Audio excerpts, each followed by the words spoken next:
नमो नमः। स्वागत है आपका मेरे चैनल पर। आज हम 5वीं कक्षा का पाठ 12 सिद्धार्थ का गृह त्याग इसको पढ़ने वाले हैं। इसका प्रश्न अभ्यास आज हम हल करेंगे। पहला प्रश्न मौखिक भाग से हम ले रहे हैं। पहला प्रश्न है, सिद्धार्थ कौन है? आपको मालूम होगा कि इस पाठ में हम लोग महात्मा बुद्ध के बारे में पढ़ चुके हैं और वो जो है कपिलवस्तु के युवराज हैं। उनके बारे में आज हम प्रश्न अभ्यास करने वाले हैं। वो कौन थे? कपिलवस्तु के युवराज। सिद्धार्थ की पत्नी का नाम क्या है? यशोधरा। सिद्धार्थ के पुत्र का नाम क्या है? राहुल। सिद्धार्थ कहाँ जाना चाह रहे हैं? उत्तर, तपस्या करने के लिए वन। कहाँ जाना चाहते हैं वो तपस्या करने के लिए जो है वन में जाना चाहते हैं। वो ज्ञान की प्राप्ति के लिए जो है अपना गृह त्याग देना चाहते हैं। ये रहे इसके मौखिक भाग के प्रश्न। अब इसके लिखित भाग में चलते हैं। प्रश्न नंबर 1, सिद्धार्थ क्यों नहीं सो पा रहे थे? उत्तर, वे अपना अज्ञान दूर करना चाहते थे, इसलिए वे वास्तव में जाग कर संसार को भी जगाना चाहते थे, इसलिए वो सो नहीं पा रहे थे। दूसरा प्रश्न, यशोधरा ने अपने न सो पाने का सिद्धार्थ को क्या कारण बताया? उत्तर, वह अपने पुत्र राहुल को सुलाने का प्रयास कर रही थी। प्रश्न 3, सिद्धार्थ यह क्यों कहते हैं जागने के बाद बैठा नहीं जाता बल्कि चला जाता है? उत्तर, सिद्धार्थ अपने अज्ञान को नष्ट करने की ठान चुके हैं, यानी कि सिद्धार्थ जो है अब ज्ञान प्राप्त करना चाहते हैं, अतः वे अब चलना चाहते हैं ज्ञान प्राप्ति के मार्ग पर, इसलिए वे ऐसा कहते हैं कि जागने के बाद बैठा नहीं जाता बल्कि चला जाता है। अर्थात जब मनुष्य की अंतरात्मा जाग जाती है और जब मनुष्य के मन में ये विचार आता है कि उसे ज्ञान प्राप्त करना है, अज्ञानता के अंधकार को अपने हृदय से दूर करके ज्ञान के प्रकाश को प्राप्त करना है, तब वह जो है जाग जाता है। और जब वो जाग जाता है तब वो बैठता नहीं है, वो निरंतर चल पड़ता है। प्रश्न 4, सिद्धार्थ छंदक को क्या वस्तु सौंपते हैं? उत्तर, वे उसे अपने राजसी वस्त्र सौंपते हैं। प्रश्न 5, छंदक कौन सा काम बड़ी हिचक के साथ करता है? अब आपको पता है कि छंदक जो है राज्य का सेवक है और वो सिद्धार्थ का भी भक्त है, इसलिए जब सिद्धार्थ उनसे अपने केश काटने के लिए कहते हैं तो उनको बहुत ही हिचक महसूस होती है। तो सिद्धार्थ के केश काटने का काम छंदक बहुत ही हिचक के साथ करता है। हिचक यानी कि हिचकिचाहट के साथ। इसके बाद अब हम प्रश्न पुस्तक के देख लेते हैं। सही उत्तर पर ठीक का चिन्ह लगाओ। अभी अभी कौन सोया है, राहुल, छंदक या यशोधरा? उत्तर होगा राहुल। सिद्धार्थ को किसके लिए यात्रा करनी थी? आत्मा के लिए। छंदक कौन है? राज्य का सेवक। सिद्धार्थ ने छंदक से क्या काटने को कहा? अपने केश। केश यानी के बाल। एकांकी नाटक से आगे आपका मत, इसमें आपके विचार से क्या हो सकता है वो पूछा गया है कि आपके विचार से सिद्धार्थ किस तैयारी में थे। तो आपको पता होगा कि सिद्धार्थ जो है ज्ञान प्राप्ति के लिए अपने घर को छोड़ने की तैयारी में थे, यानी कि गृह त्याग की तैयारी में थे।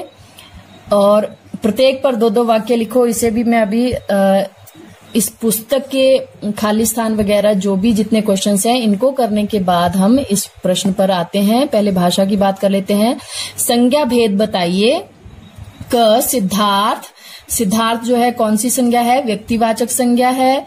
पुत्र जातिवाचक संज्ञा है। सेवक जातिवाचक संज्ञा है। यशोधरा व्यक्तिवाचक संज्ञा है और रथ जातिवाचक संज्ञा है। क्रियापद के नीचे रेखा खींचो। अब इसमें आपको क्रियापद को चुनकर उसके नीचे रेखा खींचनी है। पहला देखिए, राहुल तुम्हारी गोद में सो रहा है।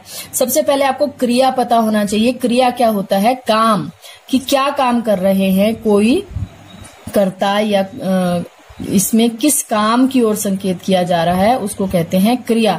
तो जैसे राहुल तुम्हारी गोद में सो रहा है, यहाँ पर क्रिया क्या हो रही है, क्या काम हो रहा है? सोने का काम हो रहा है, इसलिए क्रिया क्या होगी? सो रहा। मैं चलता हूं, अब मैं तो करता हुआ, लेकिन चलना यहाँ पर जो है क्रिया है, इसलिए चलता हूं जो है क्रियापद है। आप कैसी बातें कर रहे हैं, और बातें करना जो है क्रिया है, तो यहाँ पर क्रियापद क्या हुआ? कर रहे हैं। तुम भी सो जाओ, सोना यहाँ पर क्रिया है, इसलिए सो जाओ को आप रेखांकित कर सकते हैं। मैं तुम्ही से पहली भिक्षा मांगता हूँ, मांगना यहाँ पर क्रियापद है। मैं तुमसे पहली भिक्षा मांगता हूँ, मांगना यानी कि क्रिया करना। कौन सी क्रिया हो रही है यहाँ पर? मांगने की क्रिया हो रही है, ठीक है। इसके बाद प्रश्न 3 है, वाक्य बनाओ। ये हम बाद में करते हैं, पहले प्रश्न 4 देख लेते हैं। समझो और करो। क है सूर्य जमा उदय, सूर्योदय भाग्य जमा उदय, ये क्या हो जाएगा? भाग्योदय, भाग्योदय।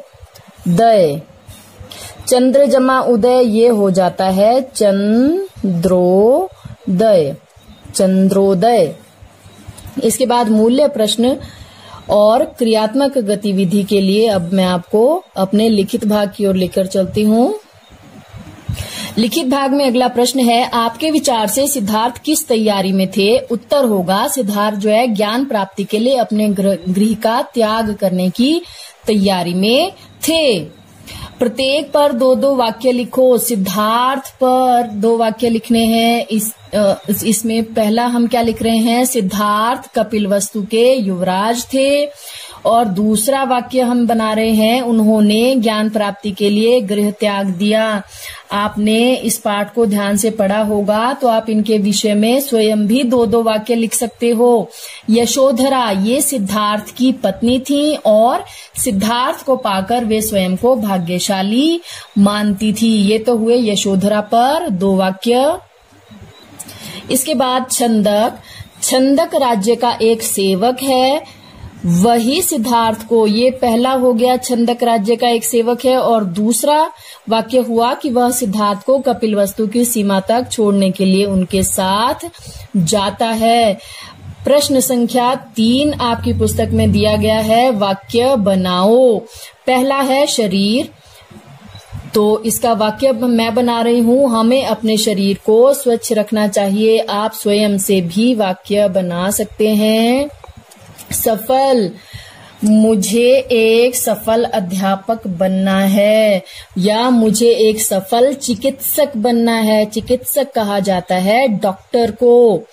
भाग्यवान, श्रवण कुमार जैसी संतान पाने वाले माता पिता भाग्यवान होते हैं। आप स्वयं से कुछ भी बना सकते हो, ये मैं बार बार कहती हूँ। श्रवण कुमार जो है बहुत ही मातृ पितृ भक्त थे, उनके माता पिता दोनों अंधे थे, और उन्होंने जो है अंधे माता पिता की बहुत सेवा की थी। इसलिए आज भी ये कहा जाता है कि जिन माता पिता को श्रवण कुमार जैसा पुत्र मिलता है वो बहुत ही भाग्यशाली होते हैं, भाग्यवान होते हैं। सूर्योदय, हमें सूर्योदय से पूर्व जागना चाहिए, या सूर्योदय जो है पूर्व दिशा में होता है। जागना, देर तक जागना अच्छी आदत नहीं होती, या ये कह सकते हैं कि रात्रि में देर तक हमें नहीं जागना चाहिए। उसके बाद ये है मूल्यपरक प्रश्न कि महात्मा बुद्ध संसार को दुखों का घर मानते थे, आप क्या मानते हैं? अब क्योंकि ये मूल्यपरक प्रश्न है, तो इसमें आपकी अपने क्या विचारधारा है उसके बारे में आप बता सकते हो। मेरी जो है वो मैंने बताई कि अब महात्मा बुद्ध तो संसार को दुखों का घर मानते थे, कि संसार जो है दुखों का घर है, इसीलिए उन्होंने अपने घर का त्याग कर दिया और वो तपस्या करने के लिए घर छोड़कर चले गए। तो मेरे हिसाब से क्या है कि संसार में दुख और सुख दोनों ही विद्यमान होते हैं, ठीक है। जिस प्रकार से इंसान को सुख मिलता है उस प्रकार से उसको धीरे धीरे दुख भी मिलता है, और जब दुख आता है तो दुख थोड़े समय के लिए आपके पास रहता है, उसके बाद दुख भी आपको छोड़कर चला जाता है और आपको सुख मिलता है। यानी कि संसार को केवल दुखों का घर मैं तो नहीं मानती, संसार जो है सुख और दुख दोनों का घर है। यहाँ पर हमें सुख और दुख दोनों मिलते हैं। अगला प्रश्न है, सिद्धार्थ ने कौन सा धर्म चलाया? सिद्धार्थ ने बौद्ध धर्म चलाया, क्योंकि इनको महात्मा बुद्ध भी कहा गया। आगे चलकर इन्होंने बौद्ध धर्म चलाया। महात्मा बुद्ध पर 4 वाक्य लिखो। ये है आपका अंतिम प्रश्न।